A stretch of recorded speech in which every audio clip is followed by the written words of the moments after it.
Terri was born in Serbia and was raised in Vienna. She was 12 when her family moved to the Detroit area. She graduated from Lincoln Park High School, earned her BA at Eastern Michigan University, and her MA in Special Education at Western. Besides Terri, her 2 daughters studied at Western, and her late husband, Reiner, was a Western Michigan University professor of geography. She has a daughter who lives nearby and one who lives in Alaska. 2 grandchildren live in Middleville, Michigan, and a third who lives in Seward, Alaska. She's taught and studied in Champaign-Urbana, Illinois, at an Army school in Germany, and then the Kalamazoo area. As a Portage Public School employee, Terri was a consultant for teaching students with disabilities in Portage, Schoolcraft, and Vicksburg. One of Terri's many volunteer activities is through the Kalamazoo Symphony, where she and fellow volunteers take a petting zoo of musical instruments to area schools. There, the students get a hands-on experience with instruments. Of course, due to the pandemic, that program is canceled. Today, Terri will share her story of living in Yugoslavia through World War II and its aftermath. A warm welcome to our interesting and talented fellow resident, Terri Erhart.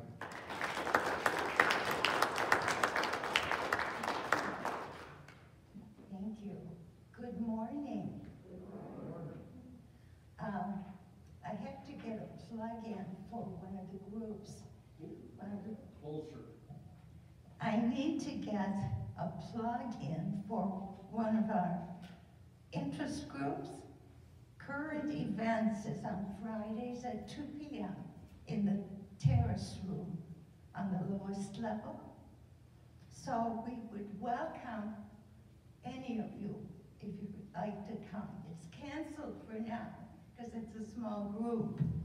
So, however, once we can open up some more, we'll be meeting again. So that's my plug. As I'm sitting out here, I realized that many of you have interesting stories. I'm sure of that. As for me, mine is my story. And as you can see, my name is Elfriede. That is my German given name. And the part that says Friede, F-R-I-E-D-E, means peace. Well, I was born in 1939 at the very beginning of World War II. Hitler had just attacked Poland, and my dad was eventually called to fight. And it's a complicated story, but I'll try to narrow it down to the basics. Austria-Hungary was here.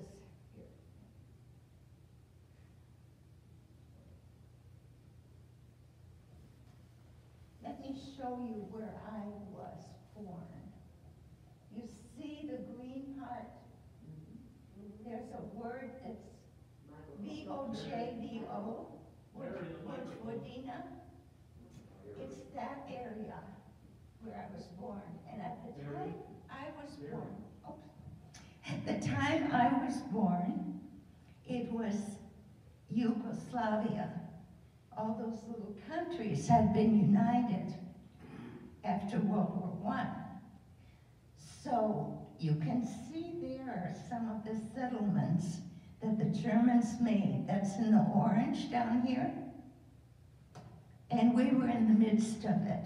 We were very close to Romania, and Timișoara is a big city, and we used to go to Romania to a doctor.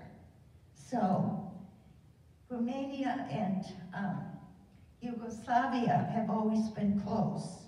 They're neighbors, and many Romanians live on the Yugoslav or Serbia side. And some of the Germans were living in Romania because that had all been the Austro-Hungarian Empire. So when my dad was born in 1911, he was born in Austria-Hungary. My mother, who was born 9 years later, was born in Yugoslavia, and so was I. So my dad liked to call us Slavs, sort of between a V and a B, Slavs. He was Austrian-Hungarian, but we were Slavs. So this is my family. Did I skip something? In the closet.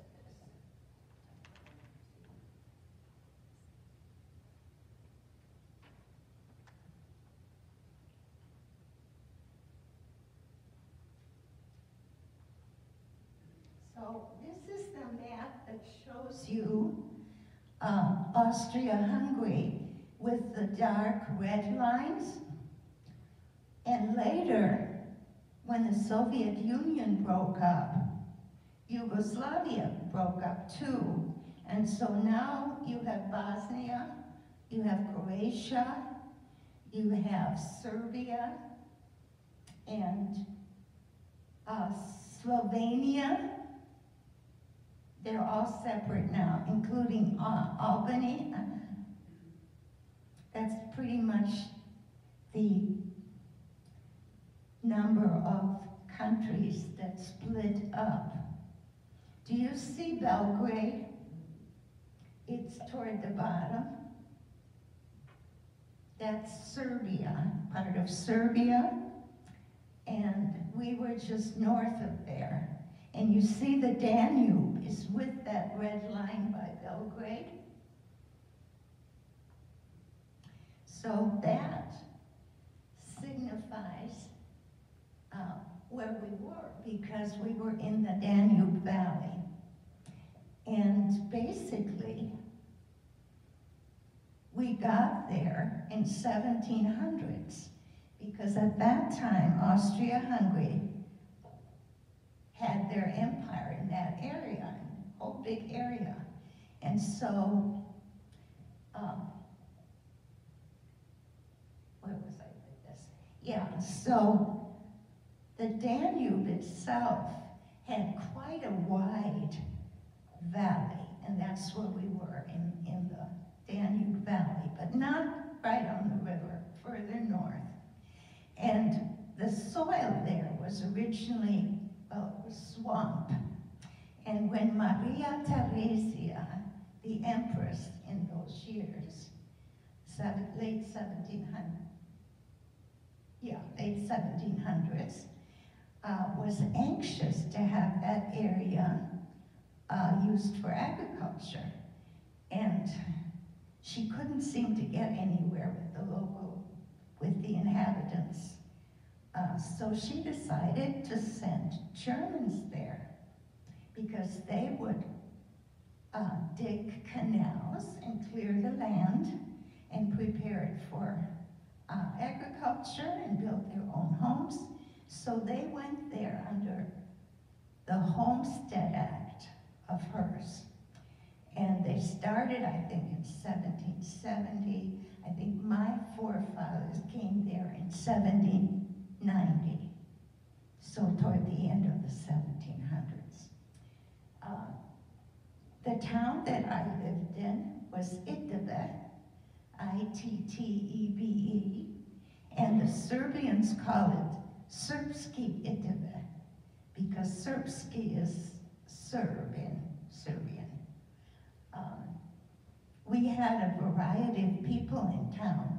It was very diverse, and I don't mean race. race, I mean ethnicity. We had Hungarians, Serbs, Romanians. We had some Jewish people in our town who were protected and were helped to get out before Hitler occupied the area. Germans, of course. And so my grandparents spoke all those languages. But they didn't speak English because English was not in the forefront then in these European countries. Now they all speak English and other languages. So it was an interesting place because the Germans got along with everyone. There was not a problem in terms of confrontation or conflict. They were our friends. So I wanted you to know that because after World War II, everything changed. So we had a farm and our crop areas were outside the town, which is still typical in many parts of Europe. And the reason for it was that the inheritance laws would divvy up to each child a certain amount of land. So it was all over the place eventually. But they lived in town, and their animals were in town, and their garden, you know, vegetable garden, fruit trees, that sort of thing. And the cows and the horses were in the stable. So I went forward.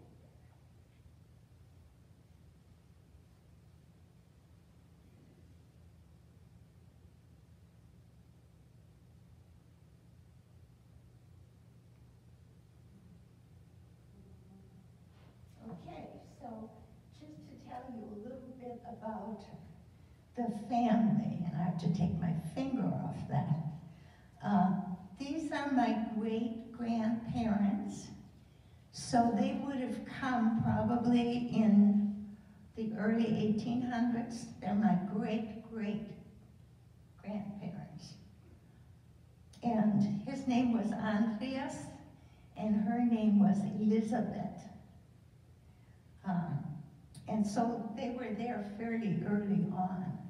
But of course, we didn't know them. They were long gone. But we have this photo. And some of the photos we had survived. My mother had sewn a lot of them into the seams of her clothes. Also jewelry, so that she would have access to money. And money, she had money too, the dinar, which was their dollar. Anyway, they came very early on, so I imagine they still had some work to do to get everything in shape. And Maria Theresia was quite prejudiced against the Slavic people who lived there. She found them to be incompetent. That's why she sent her Germans there. So just, that was sort of the environment. But the Germans made friends, you know, although the land they took was wilderness, so there was no reason to be jealous or to feel that they had been treated unfairly. So, on this map, you see the orangey red. That is all the Danube Schwaben, the Donauschwaben of German. And they're the ones who came from Germany. Some came from Alsace-Lorraine, which is France today. You know, those borders kept changing. My dad's family came from there, and my mother's came from, what would you call it, the Black Forest area. So you can see there were quite a few areas that were settled. And you see the Danube. The Danube is below where Belgrade is. So they were just north of there and even further north along some other rivers. And I didn't realize that they were as far up as almost Austria. So that's interesting history for me too. I learned some things as I researched this. I had heard a lot of it orally, and I have several books that tell the history of these people, my people. So let me go to the next one.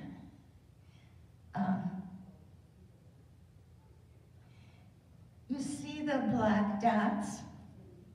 They indicate all the cities and villages that had a majority of these Germans.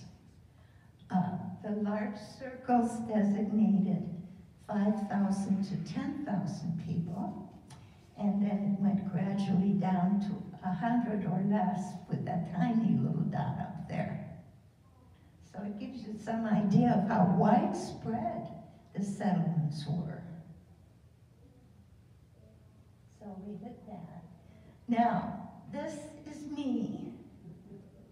And I think I was around 2 at the time. And I sure don't look very happy. But I had my teddy bear.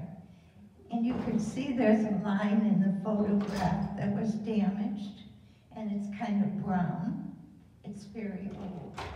It's from 1941. And the cameras in those days were not as true to color as we have today.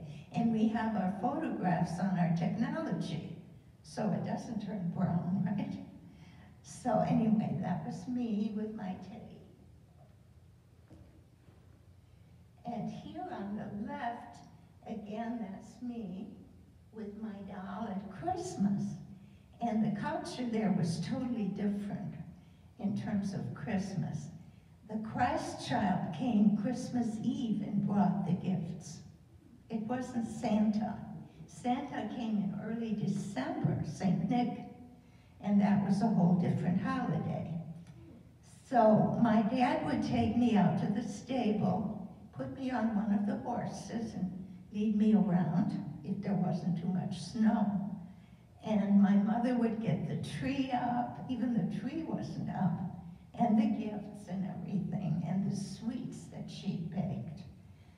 And you can see I'm wearing a bow, and you'll see that again and again. My mother, I think, had a thing about bows on little girls. And then on the right, I'm standing in the, I guess it would be the hallway of my house. Wallpaper was very much in at the time, as you can see. And my doll was in the wagon, in the baby carriage.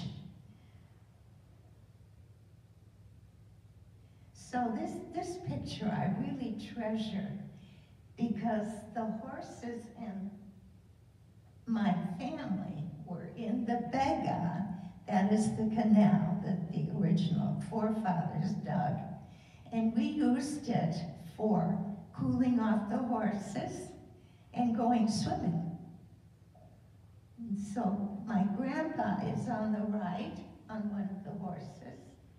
And I don't know who is on the other. I think it was one of the workers we had. And then my grandma is way to the right. My mother is in front, and my aunt is over on the left. So that was always a fun day for the girls because they got to go in the cool water. It's quite hot and humid there in the summer. So corn is a big crop, like in Illinois and in the other states that grow a lot of corn. So that's the Bega. And here's my mother on the left, but that was when we were already in Vienna, and she had her hair done, and it was a wonderful time. And the picture to the right has my aunt in the middle, and my dad's sister-in-law on the right, and my mom on the left.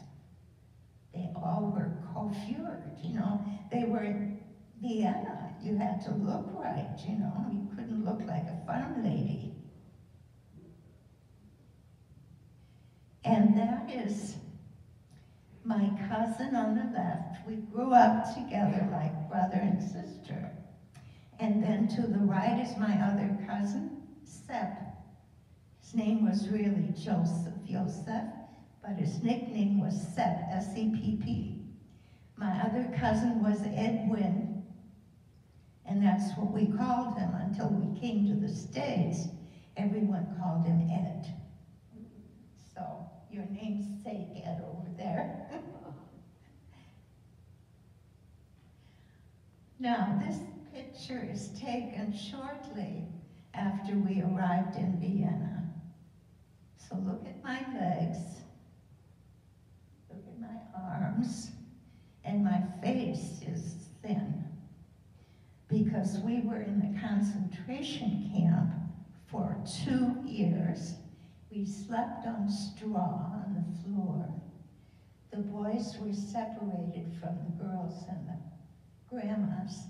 The moms were put out for labor, like slave labor, and this was done by Tito and the partisans who fought in World War II to change the country, Yugoslavia, into a communist country. So after the war, when the Allies met to develop the treaty, they did not have a provision for the ethnic Germans who lived outside of Germany. So in those outlying areas like Ukraine and Bulgaria, all those areas, Yugoslavia, were not protected in any way. So when the partisans won the war, the Russians came in, and they formed a communist government with Tito, like a dictator. He did a lot of good things for the country, but he certainly didn't help the ethnic Germans. Quite the contrary. He was brutal. So we were there. The only bathroom we had was like an outhouse, but for many people. The females and then the males were separate. And it was like a bench that you had to sit on and void. And it was just a very primitive Graben in German. Sometimes I can't think of a word in English, the German will come, and vice versa. I can't think of a German word, and the English will come. So it was a ditch, really, a ditch. And I was always so frightened that I might fall in. Can you imagine? I was 6 and 7 at the time. So just a little kid. My grandma protected me from some of the brutality that went on, but my cousin was running around all day. Boys could do that, girls had to be protected. So he experienced and saw a lot that I did not. And he never wanted to talk about it. And I've been able to, I've healed, really, totally healed. Which is amazing. It shows you how resilient people can be. There's no PTSD or anything like that. So you can see I was pretty thin. And there's the bow again. I wanted to tell you a little bit more about the concentration camp before we move on.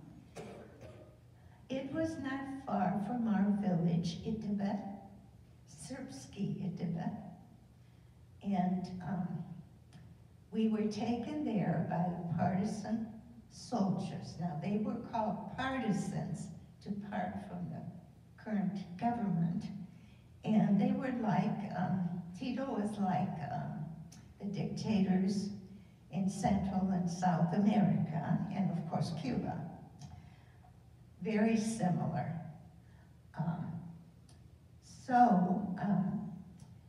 when the war was over and he took over, and the Russians were supporting him, of course, he was not kind to some of the population, but he was kind to the Croatians, the Serbians, who am I not thinking of? They have Herzegovina, all the other little countries that had been formed as Yugoslavia after World War I. He put some of the men who became prisoners of war because they had been fighting on the other side. It was technically still a monarchy like Britain, but had a government run it. And the unfortunate thing was that all these different people took over, and the king couldn't do anything about it because he was in exile. I think he was in Great Britain. So my dad was taken prisoner by the partisans, and he had to work in a copper mine for years. We didn't see him. The last time he visited at home was in 42. And then we didn't see him again until 1950. So my parents were separated for a long time. The camp itself was locked. You know, the buildings enclosed it. And the food we got was very minimal. It was usually less than a cup of green pea soup or lentil soup, which had some protein, and a little slice of cornbread that had no fat in it. So it was really dry. You really had to chew to get it down. However, so children were dying around us. And I did know about that. And that was just horrendous, I thought. And I think about that now because of what is going on in the world. In Syria, originally now in Afghanistan, where children are dying of hunger or lack of health care. So we had this routine every day. We would go to bed when it got dark. I mean, there was nothing else we could do. And get up when the sun came up. And my mother, who had been working for a Serbian family, they used to work for the Germans, and now we worked for them in forced labor. But they were very kind to my mother. And she had 2 hours to get ready, a 2-hour warning that the partisans were coming to take us. So she took a bunch of clothes, money, jewelry, to a Serbian family we were close to, and asked them to safeguard them for her. And that was really smart of her. She was only 25 years old when we went into the camp, because she had me at 19, got married at 18. So it was really a very young person who had only lived in a small town with people who cared about her and her family. And her family lived there too, and here she was separated.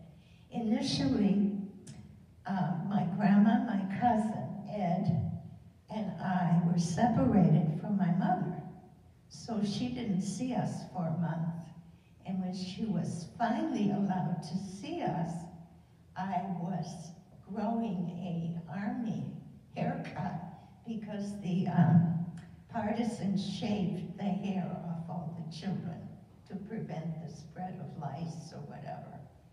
And she was shocked because my hair was coming in kind of reddish, and I had been blonde, but eventually it was blonde again. But she was so shocked that she just cried, you know, seeing us again. Subsequently, she could come in a couple times a week to visit us, and the Serbian family would give her a bunch of food. like sausage and bacon and cheese, and she would pad her clothes with the food. But you know, it was pretty obvious that she had something going on, and the guards sort of ignored it to their credit. They could have stopped her and confiscated the food. They didn't have a lot of food either after the war, but they did not. They permitted her to bring it in. So that was one positive. There were good people there who were forced into the partisan army too, you know. That's what some of these groups do, the revolutionaries. They take young boys and then they brainwash them and they get to fight. So back to the camp, a doctor would come every few months and examine the children, but there wasn't much he could do because he didn't have any medication or a way to x-ray or anything like that. But he examined myself and my cousin and told my grandma that within 6 months we would die and that we had to get out one way or another. My lungs were not growing commensurate with my body. Of course, I was growing in height, but I was very skinny, and so was my cousin, even thinner than that. But I don't have any photos of that era in the camp, and so I couldn't show you how we looked. I would say I was probably another 8 or 10 pounds lighter than this picture shows. You see my legs?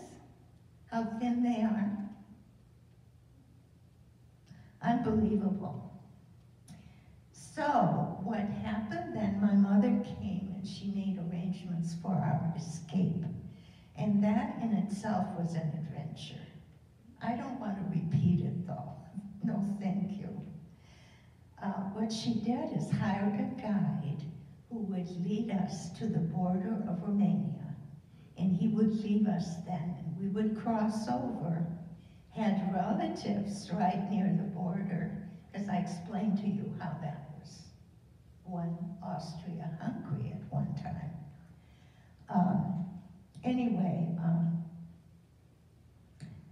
What happened is the boys, the teenage boys, had their own building, and there was one window to the outside, and it was fairly high up, but they managed to saw through the steel bars and were able to put them back and only take them off when someone was leaving. So they were instrumental in getting people to escape. And my cousin Seth was in there too, but he did not go with us. He was waiting for his mother. So my mom tried to take him along, but he just wasn't ready. So that little window, this size, we escaped through. And there was a plan. My cousin was to go first, and then I, and then 2 other children. My mother took another family with her. 2 other children, and then the adults. And we were to jump down and run to a specific tree. So my cousin went down, and he went down legs first, because he had to jump the 8 feet. But I was so nervous that I put my head through the window first. And he looked up at me and he called me a dumme Gans, which means a dumb goose. You have to have your legs out first. You can't jump on your head. So I had to turn around and lower myself down, legs first. It was about 8 feet, but it was soft earth, you know. I didn't even tumble, nor did he. We could jump 8 feet. And we were anxious to do it, so then we ran to the tree, and eventually the adults joined us. And we did this at midnight when the guards would change, because that was a good time when they didn't monitor. But we could hear the dogs. They had German shepherds to help them round up people. And I'm sure they were not gentle, those dogs. So we made it to the tree, the guard met us, and we started walking. And it was after the corn was harvested. It was in September. So you had, and the corn stalks were cut. So you had all this stubble, you know, on the ground, the remains of the corn plants. And my cousin lost, whoops, I didn't touch it. Allie, help.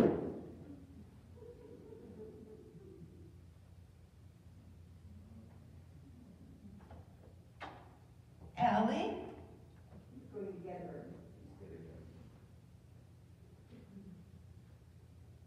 Well, that's interesting. Let me continue. So we walked during the night because they had these lights going to make sure no one had escaped. And then we would lie flat on the ground during the day to rest and sleep. And then again, we would go out at daybreak, as soon as it got dark, and walk again. I don't know how many kilometers. But my poor cousin's shoes came apart, stepping on all that stuff. And he was a rough and tough guy, you know, so the shoes were already pretty bad when we started out. And his feet were bleeding, so my mother carried him part of the way. And she, you know, didn't weigh much more than he. So I commend my mother. I don't think I could have done that. And today's generation here in our country probably wouldn't be able to do it. But these people had such resilience because their forefathers had come as pioneers. You think of our pioneers going out west in wagons, similar situation. So we eventually reached the border. I think it took us 3 days, and we must have walked the whole time it was dark. And I'm assuming it was probably about 20 kilometers that we walked. And at that point, the guide left us, and we were to go across, which we successfully did, joined our relatives, and I remember that I was put into a feather bed to sleep, and I thought I was in heaven. It was just wonderful. I remember that so vividly, and even today I have a down comforter. I don't have the underneath part, but I have the top part. And I use technology for the bottom, you know, a mattress pad that heats up. So, but it was a wonderful experience. They fed us good food, because while we were walking, women would meet us with mashed potatoes, and that's what we ate on our way. So we stayed there a couple of days just to rest up and take in water and food and coffee, you know. These people were big coffee drinkers. And even the children got coffee, a small amount, and then the rest was milk every morning for breakfast. So we all had our coffee for breakfast. And finally, they put us in a wagon, open wagon, and you'll see some pictures of the typical wagons, and put straw over us, a blanket and then straw, and took us near the Hungarian border. We crossed there successfully. We had no papers, so we had to definitely avoid authorities of any kind. And we ended up in Budapest, largely walking or getting a ride from some Hungarian who felt sorry for us. And then in Budapest, we got train tickets, but my mother only had enough for everyone else, and I was the smallest, so she told me, well, you're going to be the one who must look less than 5 years old.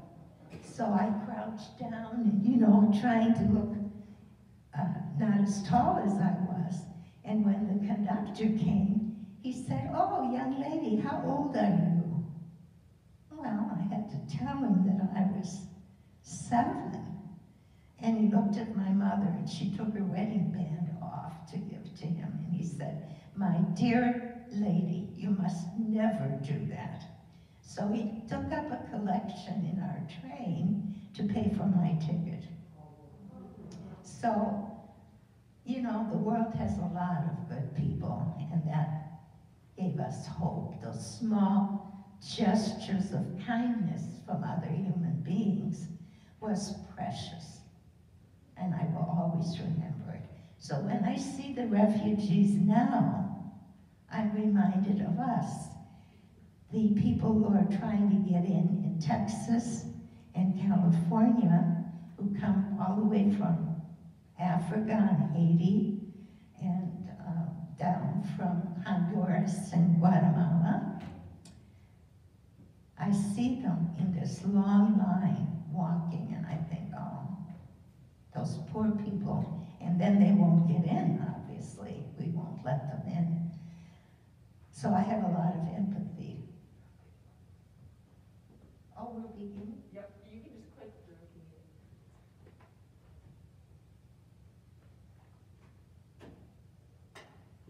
need. Back to the original one. So we did have to disembark at the border of Austria and Hungary because the customs people would go through and you had to show your papers. So the conductor helped us out of the train car and we hid, and then he gave us a signal to come back after the customs people were done. And then we ended up in Vienna. And my mother was so smart. She had found out that the Allies had divided, you know, certain areas among the Russians, the French, the Brits, and the Americans. And she chose the American sector, which was very smart, because we then discovered that if you ended up in the Russian Vienna sector, the young people, the young women were being kidnapped and taken to Siberia for slave labor. And my aunt almost was caught, but she was quite a flirt, and it served her well in those moments, because she flirted with the Russian soldiers, and they did not take her. They were amused and they let her stay behind. So, you know, there are different skills one has to use in those situations, and she was ready. So, in Vienna, we were in a refugee camp, and we put up blankets, lines and blankets to delineate our area. And within 3 weeks, our relatives had located us through the Red Cross, and they started sending packages. Some days we got 5 packages, and there were things like clothes, coats, shoes, food. We would receive canned whole chickens, for example, and my grandma would make soup out of them with all kinds of fresh herbs and vegetables, and she would make her own noodles. And she was clever too. These women would raise eggs, they would raise geese and ducks and chickens and sell them. And that was their own money. They could do with it whatever they wanted. So my grandma had been, you know, an entrepreneur of sorts. And she would take the coffee, you know, Maxwell House and Folger's coffee in the big cans, and she would buy some containers and put them in and sell 1/4 of a pound at a time. Is that having a feedback? Are you hearing me okay? Yes. Okay. So she would have some money to buy the flour, although they sent us flour too, but she did a lot of baking. There was one big oven that everyone could use, but you had to sign up for it, like we do with the laundries here. Only we're a small group compared to the refugees that were housed there. Of course, there were bathrooms, and you could shower, which was a real treat, I might add. So we spent probably a year there, no, less than a year. In the meantime, my grandpa, my mom's dad, joined us, and he found a job at the winery that the monks used to make wine. It was called Kloster Neuburg, which is Cloister New on the Mountain. That was the name of the town. And it was very hilly, quite steep at times, and so they had made terraces to plant their wine, their grapes. And every Friday or Saturday, I think, my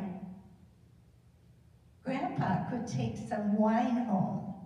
Now, it had been watered down. He said it was Hansel wine.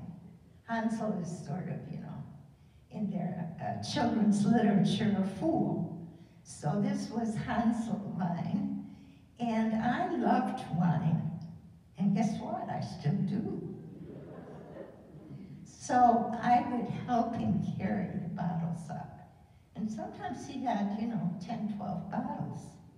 And you often drank the wine with dinner because the water wasn't necessarily safe after the war. My grandma would boil it and then put it in containers.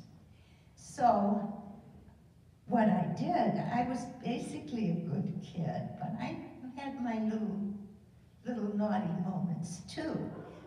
When the guests would leave, the table would have glasses that were not emptied of the wine. So I would go around and finish all the wine. Fortunately, it wasn't a lot.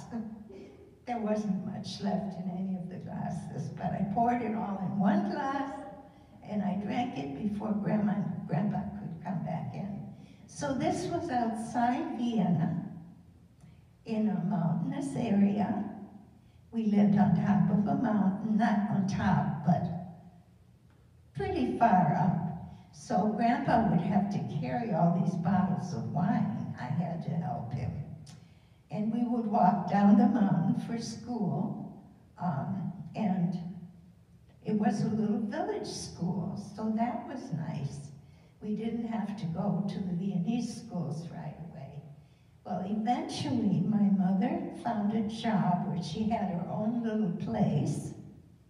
No kitchen, but, you know, living bed, room, bathroom, because she worked for the owners of that building who had a restaurant on the first floor. And I don't know if you're aware of this, but in Germany and Austria, the people who work for a company receive these vouchers to go to a certain restaurant for their noon meal, because they eat their big meal at noon, well, between 12 and 1. And so the workers would go and have their meal in the restaurants. And so the owner, who was an old lady and just as sweet as can be. She had quite a few workers. And my mother, of course, helped with the cooking too. That's why the woman kept her and let her live upstairs. So we had good food, you can imagine, because these workers demanded good food. So we were there for another 4 years, because then my dad came and we moved to an apartment. And again, my mother was such an intelligent person. She found a position to manage an apartment building. And the penny was that we got an apartment, and it was larger than any of my Viennese friends who had not been refugees. They have very small apartments in the city. Well, New York City, you know, a small apartment costs a fortune. So this was urban, definitely city. And I had my own bedroom, and there were all these antique shelves in it, which fascinated me. The place was filled with antiques.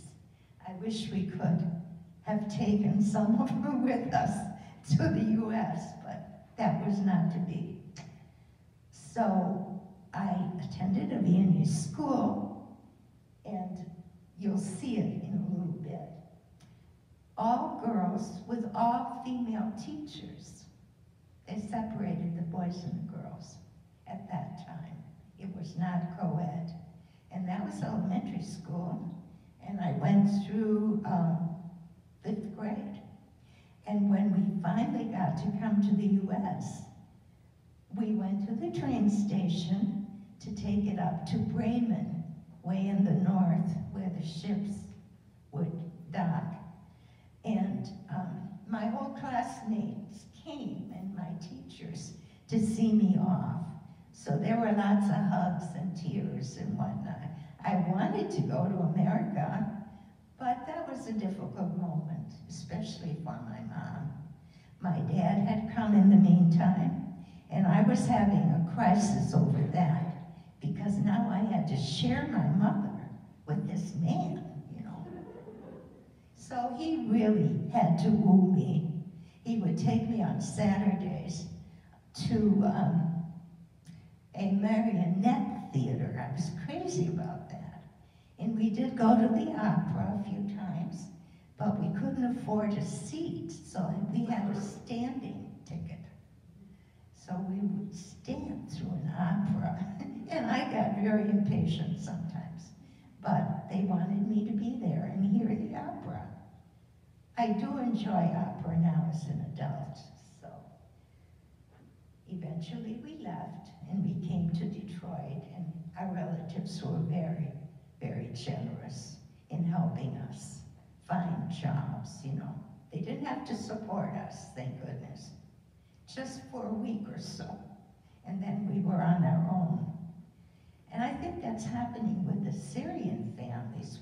A church that I go to had adopted several families when they came, and they sort of got them welfare and food stamps and Medicaid until they could get on their feet. And one of those families now has 2 cars. They've been here 3 years. They have 2 cars, they bought a house, they have 4 children, and when they came, the wife was asked, what is it she really needed, first of all? And she said, birth control. She was only 20 and had 4 children. So, of course, they tended to that first. Okay, let me move on. This is my cousin and I, already in Weidling, where we went to school. And you can see, you know, we are not exactly chubby. You can see my face is very thin. It's not rounded like it should be for a child. My mother fared better because the Serbian family fed her well. She cooked and baked and got to eat it. So this is the family after we've been there for a bit. You can see that my aunt on the left and my mom on the right, they don't look very skinny anymore. And my grandma had gained all kinds of weight. And then you can see my face is filled in more. So we were gaining weight finally.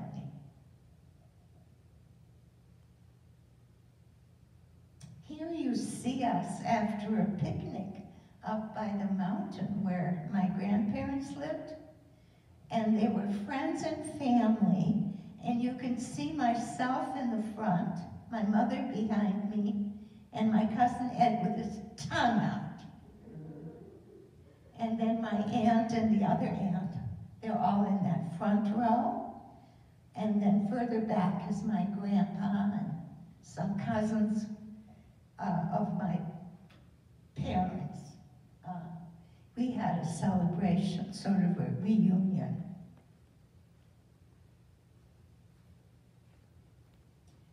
So this was my class, and we went on a day's trip. And you can see me on the right below the adult. And still pretty thin there. It takes a while to recover from starvation. And this was my class the following year in Vienna. And you can see the teacher, our main teacher, like a homeroom teacher, because we had different teachers for each subject, even in third grade. And the English teacher we had really was a native from the UK. And when we were getting ready to immigrate, she really did much more with our English class. And when we got here, my classmates each wrote me a letter every week. And I answered the whole class and the teacher. I mean, I couldn't do individual letters. And I am way up there with the bow in the back. And you see my face has really filled in by then. So now we're back in Itaba, and I wanted to show you, this is from a book I have, what the houses of these farmers were like in the village. And to your left is one of those houses. And I think the roof was made with hay and loam. And later, of course, they used regular material. But this was early on. And then you see on the upper right that they had one building. And the front was like a living room, bedroom. And then there was a kitchen. And then was the stall. I have to think of the English word. Stall. Duh. And then you see illustrated how they did the roofs, the tile, the straw, and then I don't know what sparren is. Lame is loam. And then they had wood to hold it all. So that, I found that interesting. So this is a typical view of the farmhouses in the village early on. Notice the roof line has a Baroque kind of decoration. Interesting. And that reminds me that these German people also settled near Belgrade, and there were architects and builders in the group. And so when I went to Belgrade 4 years ago, the guide showed me all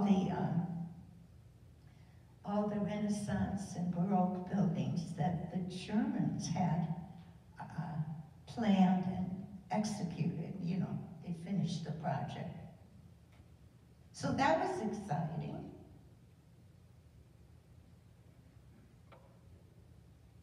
What?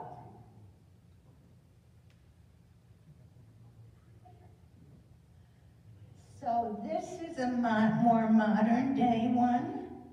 This photograph was taken in 2009. My cousin was there that year. He had a guide. He was not allowed to photograph, but the guide could photograph for him. So they're not as good as Eddie's pictures would normally be.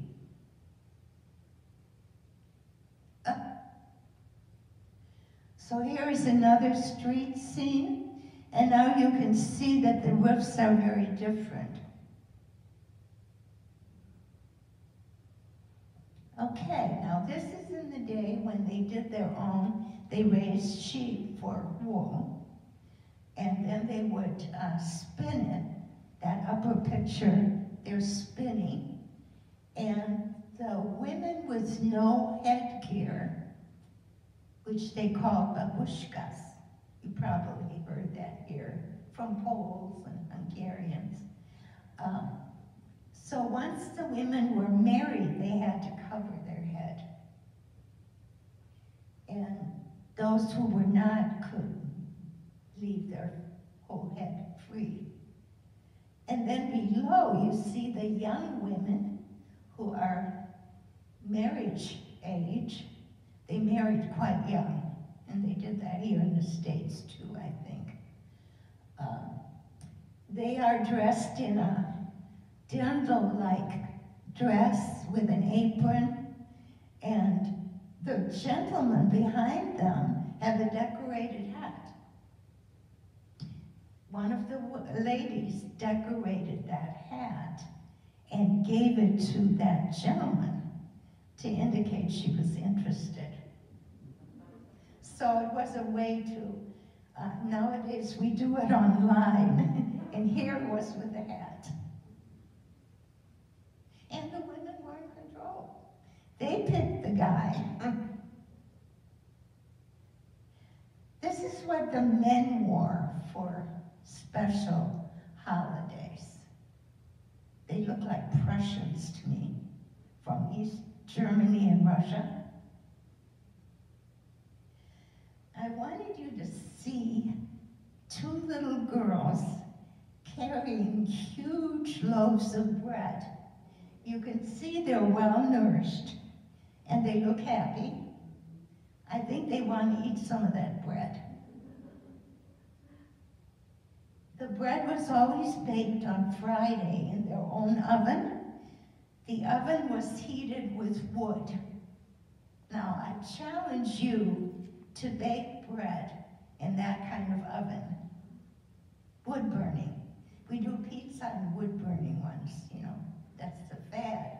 But there was a necessity, and it was very important for women to master all those domestic skills. Next slide is probably a shock. That was taken of a very undernourished child at one of the camps. I mean, our camp was not the only one. There were many more. Those areas you saw where the Germans settled, they all had camps. And some people got out in time. They got out before the soldiers came. But our town did not, and the towns around us didn't. So you've seen pictures like this of African children, right? Well, this was right in Europe. War again, you know, people warring. So this is the sign to my town. You'll see the top has Sirna on it. It's a neighboring village, and below is Itebej. And it's spelled I-T-E-B-E-J by the Slavic culture. By the way, our cuisine is a combination of German, Viennese, and Viennese had adopted a lot of French things too, Hungary, and Serb. Turkish, because at one time the Ottoman Empire ruled there. So we had all kinds of people rule that area. This is the typical church you found in every village, Catholic, I might add. But you know, they practiced Catholicism very loosely compared to what I experience here, because the priest had a housekeeper, and she lived in the priest's house next to the church. And she bore a couple of children. And everybody knew they were the priest's children, but it was tolerated. You know, I think they felt sorry for the priest. And they didn't go to church every Sunday, but they would make it, you know, every second Sunday. And then when we came to the States, only my grandparents and I went to church. I joined the church choir. I went to a Catholic school. Every morning we had to be there early for Mass. So at one point I wanted to become a nun because the nuns were teaching us, and there were some who were just wonderful people and very pretty young nuns. We liked the young nuns. So this is another view of what some of the houses looked like. They all had their fenced-in courtyard because their animals were in back. And in the morning, they would open the gate and let the cows out to pasture. A shepherd would come by, he'd ring his bell, and that was the signal to let the cows out. Similar person would come and get the geese to a nearby pond, and the ducks. And the interesting thing was that they knew where their house was. So when they were brought back in, our cows would be at our gate waiting to be let in. Same with the geese and ducks. So they were intelligent animals. A street scene. This was '09. I was there in '04, 4 years ago. And my daughter screwed up with her camera, so we have no pictures of ours.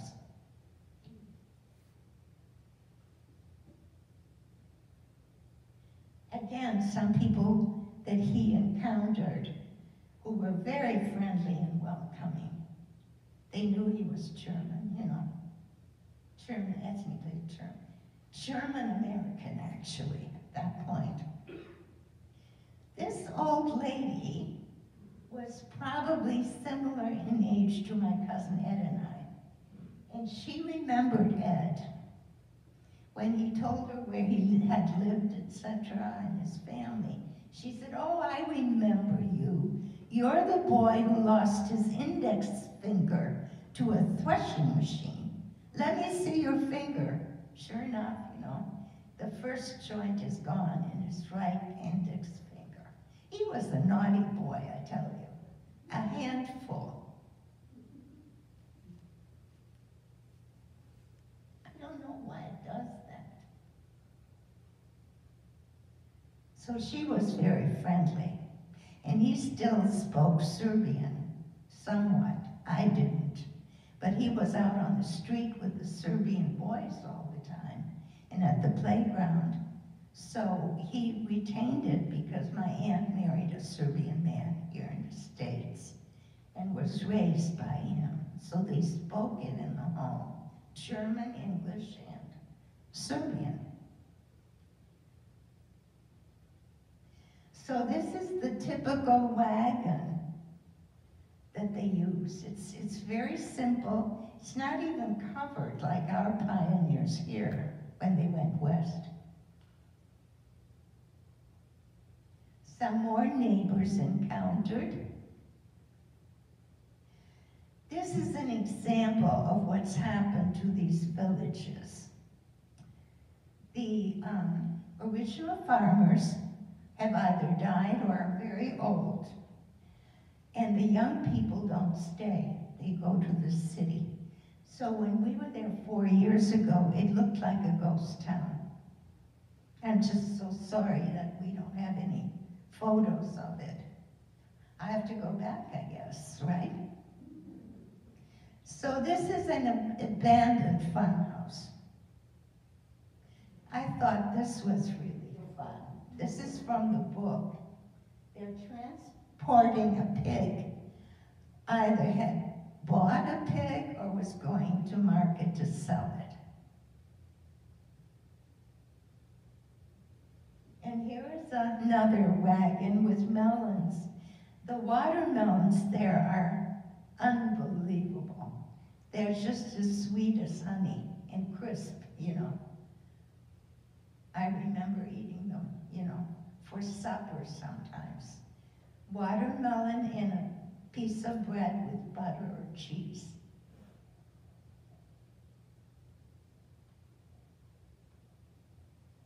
Another example of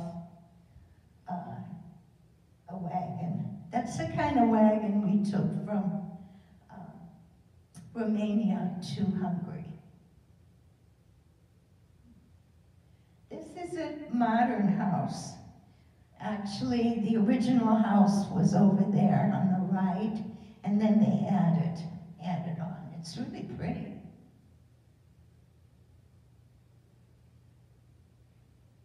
Now, I think this was our house, but I'm not sure.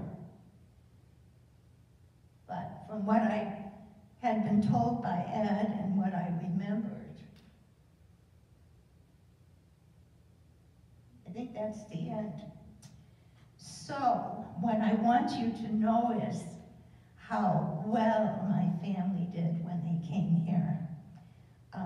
Our relatives, they were my grandma's aunts, and they had family. Well, one of them had family, the other one did not.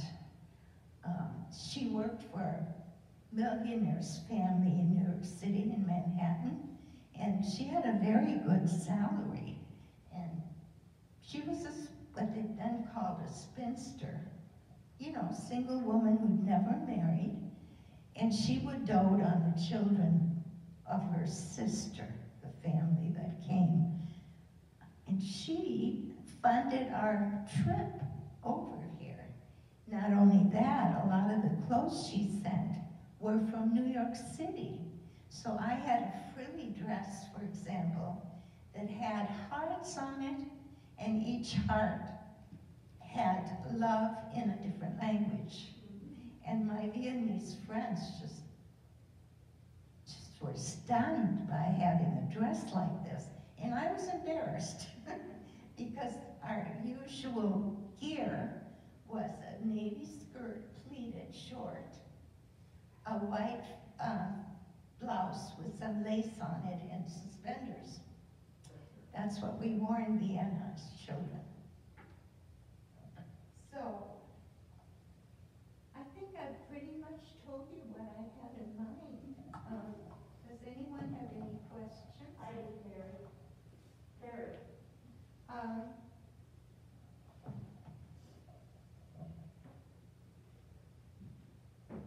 Yes? Terri, what happened to your mother's coat that had the jewelry and the money and things tied into it? she took those to the concentration camp. Yes, but you said she gave them to a woman at one point. She did before the soldiers came, and they kept it for her, and then she got it when we were escaping. Thank you. A couple questions. In what year were you taken to the concentration camp, and what was the excuse the partisans gave for making you go to a concentration camp? There was no excuse.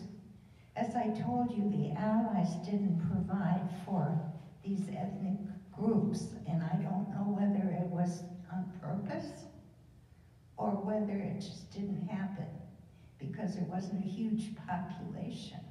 You hear so much about the Holocaust, and it was a horrific, horrific thing. This was not quite as bad, but a lot of people died anyway. And it wasn't as large a group. I think it was 800,000 people. But why weren't you just allowed to stay in your homes? Because they took over our homes. That's what revolutionaries do. Marshal Tito took over your homes. And Well, his partisans, thank you know. Yeah. And the local people were then given property and homes. So, you know, our property was now in the hands of the Serbians, families. Maxine? My stepfather liberated the concentration camps when he was in the service. And where was that? Maxine says your father liberated one of the concentration camps. And where was that? In Austria. By the way, Nancy, you had asked when we were taken. 1945. D-Day was what, May something? After the treaties were signed, that's when we were not protected. Any other questions? Faye? When we were in Belgrade in 1979, the people we visited had people moved into their house. They were just shoved out. You can't hear it. Give her the mic, because I don't think people can hear.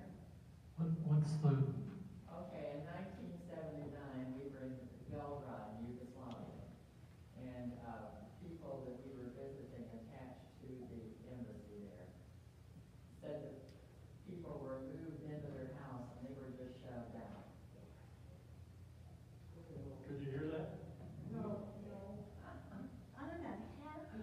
Thank you. Okay, we were in Belgrade, Yugoslavia in 1979, and we were guests in the home for dinner one night of the highest-ranking Yugoslav in the American culture. And they had had people moved into their house and just they were shoved out. Yes, it happened all over. But, any other question? Because I have a very hopeful, very positive message about the Americans after the war, when they occupied Germany and, you know, various places. They came in, our soldiers, and they were very kind to the children. They were all out on the street, you know, excited that the Americans were coming. And they would throw candy and gum and whatnot. And I remember my husband, who was from Germany, said that one of the soldiers asked him some questions in broken German. And one question was how old he was. So he told him he was 9 or whatever. And he started tearing up because he had a 9-year-old back here in the States. So my husband's report was that the Americans treated the Germans, who had just done a lot of bad things, respectfully. So we can be proud of being an American. Thank you so much for coming. I look at your faces, and I wish I could see all your face.